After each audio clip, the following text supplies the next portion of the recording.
लिखने लिखने को तो हम सब चीज़ लिख सकते हैं, नहीं लिखने के बावजूद में सब चीज़ जानते हैं कि वो क्या लिखा है। क्या एक बात आपको पता है कि मनुष्य का भाग्य कब लिखे जाते हैं?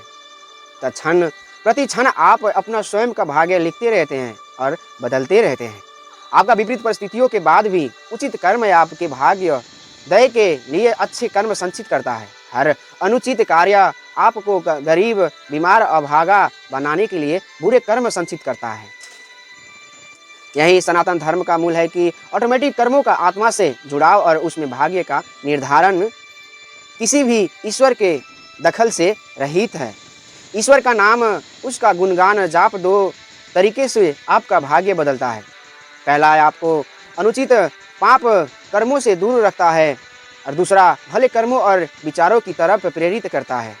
ऐसे में मनुष्य अपना भाग्य बेहतर करता चला जाता रहता है।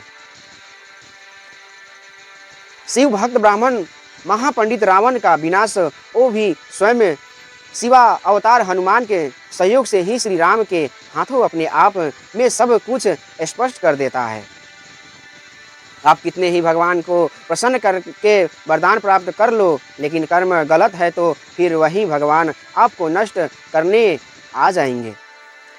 भक्ति मार्ग हो या सगुण भक्ति हो, आप शिव भक्त हो या वैष्णव या काली उपासक, सब जगह मूल में एक ही सिद्धांत है जो हम धर्म को ऊपर से समझने की वजह से नहीं जानते हैं। विशेष परिस्थितियों में चमत्कार होते हैं आज भी, लेकिन वो अपवाद मानकर चलिए।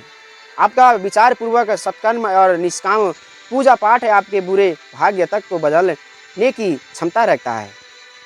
ईश्वर संसार को बनाने में ध्वस्त करने के कारक है, लेकिन हर आत्मा का भाग्य उसके स्वयं के कर्मों से निर्धारित होता है।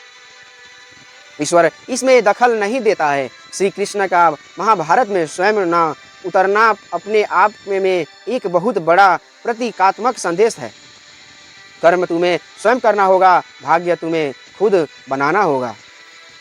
तुम मेरा और मेरे नाम का अवलंबन ले सकते हो, लेकिन सब कुछ मोह माया से उठकर तुमको स्वयं करना होगा। मेरा नाम तुमको सबल देगा। मनुष्य जन्म इसलिए दुर्लभ कहा गया है कि क्योंकि सिर्फ मनुष्य के पास ही बुद्धि के साथ किसी कर्म को करने या ना करने की शक्ति होती है। पशु, नारकी, देव, वनस्पति एवं अन्य तरह के जीव सिर्फ अपने कर्मों को भोगने के लिए बने हैं। मनुष्य के पास ही विकल्प है कि वह भूख लगने पर मेहनत से भोजन प्राप्त करते खाते हैं या किसी से छीन कर किसी को नुकसान पहुंचाकर भोजन प्राप्त करते हैं या कुछ समय भूख ही रह जाते हैं।